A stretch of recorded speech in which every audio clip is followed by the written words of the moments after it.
Hey guys, this is the Don with Overlanding Anglers and welcome back to the channel. Today is another very exciting day because we're going to be doing another install, review, and test on our 4Runner. This is going to be another long-term review though because we're going to be swapping out our Stage 3 Foam Cell Pro Kit from Ironman 4x4 with a brand new IMS system from Dobinsons. Now, before I get started, we really need to talk about one thing. Now, I need you guys to understand that we love our Foam Cell Pros from Ironman 4x4. We've not had a single problem with them or with them as a company. They're great people and great to work with and make really good products.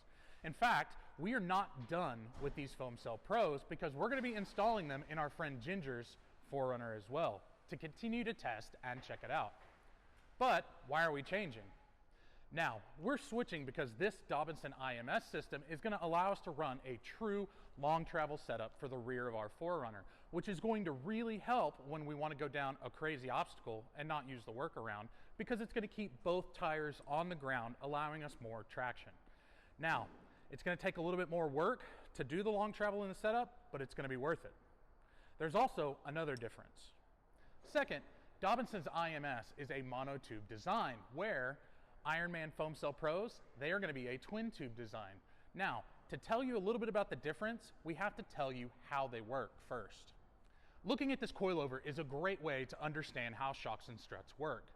Now, the spring, their job is to actively rebound when you go over bumps, but the shocks and struts actively dampen the springs, so they kind of fight each other. They do this by converting the kinetic energy of the springs into heat and then radiating the heat off. Now that you guys know kind of a basics of how it works, let's get into the difference of a monotube versus a twin tube. Now, a monotube is a lot more complicated and it looks a little something like this.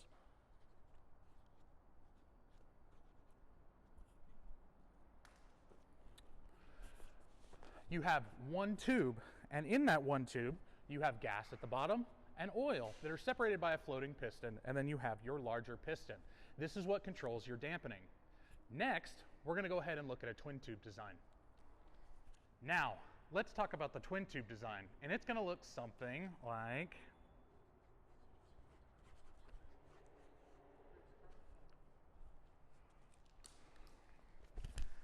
this. Now, as you can see, it has got a smaller piston and it uses twin tubes, so you have an internal tube that sits inside your main shock body. So now that we went over that, both of them are going to do the same thing, and they're going to dampen the spring's recoil and convert that kinetic energy into heat. Now, the monotube setup, since it's got to have a bigger piston, is going to be better at dampening, but the twin tube setup, because it's a lot lower pressure, is theoretically going to be a lot more robust. But now that we've talked about that, let's get to this and start with disassembly.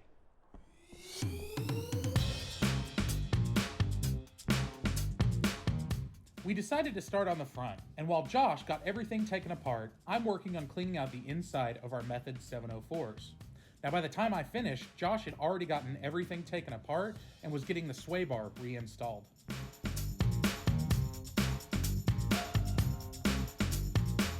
Next, we set the preload for the lift that we wanted. Dobinsons makes that really easy with an included chart, and since we have the 35-inch Toyo mud terrains, we wanted to stay right at 3 inches. Next, we're installing the front coilovers, followed by the new upper control arms.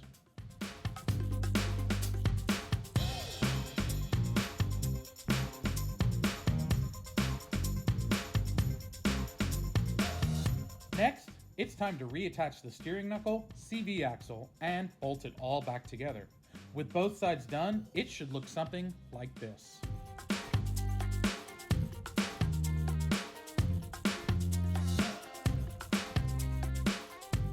Now, with the front back together, let's move on to the long travel in the rear. Josh beat me to it again and had already removed and installed the new lower trailing arms. Now, it's on to the uppers. Notice the difference between the Dobinsons versus stock upper trailing arms?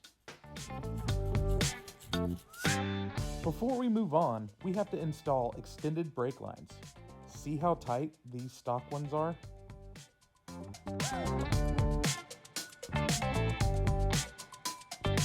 Now it's time to fit the new springs and upgraded hydro bump stops.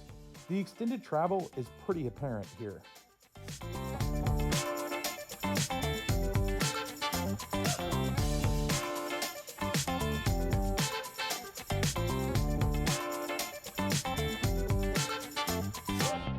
We are getting closer to the finish line because it's time to mount the new long travel IMS shocks.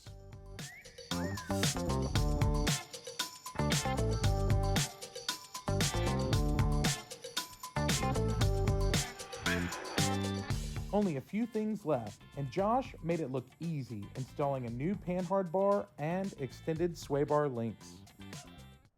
Now that we've got it all back together and had the alignment done, I want to take a second and show you some of the cool features that we noticed during the install.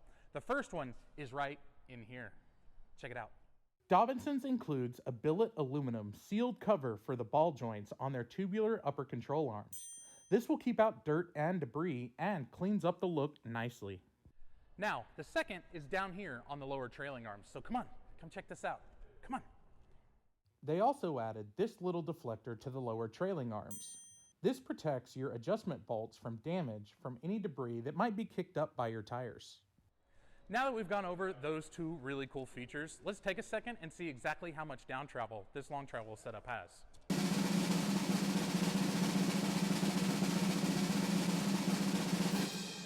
Right? It's 16 inches. Now that is really good, and that's exactly what we were expecting, but I think it's enough time talking about it. What do you say we get it off the lift and take it for a shakedown? Let's go. So, first impressions.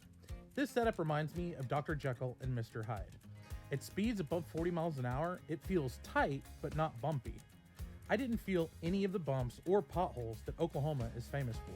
We simply glided over them. A testament to that is my little girl slept soundly on washboard gravel. On the other side though, at speeds below 40 miles per hour, you feel the increased travel, especially from the rear. Overall, the ride is fantastic and the long travel works as advertised. Here is Exhibit A. But after 3 hours on the trails, it's time to head back for final thoughts. Well, all right, guys. Now that we're coming to the end of the video, it's time to ask our two questions. The first question is, how much is this going to cost you? According to our notes here, it's going to set you back $5,165. Now that's to be expected because this is not an entry-level lift kit.